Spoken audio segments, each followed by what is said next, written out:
kumbaga, basically, tol, sa buhay ng isang lalaki, nagsasayang ka ng oras pag nagrereklamo ka.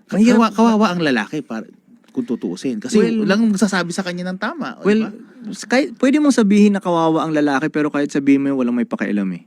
Walang may pakialam sa nararamdaman ng lalaki. Compare sa girls, no? Kawawa sila. Ano naman, kung kawawa ka, umayos ka, gagi. Ayun, Di ba? ganun. Parang tanga, iyak-iyak ka dyan ah. Okay. So wala ring point. Kahit i-broadcast mo sa buong mundo yung sad story mo, walang may pakialam. Una, kaya mag-broadcast ka ng sad story mo, Okay. walang babaeng ma-attract sa'yo. Okay. Di ba? Sad story, lalong matutuyo yung babae dyan. Okay. Yung mga ibang lalaki din, wala rin silang pakialam dyan dahil wala silang time magaganyan makinig ng mga sad story. Ganun. So, wala ding silbi.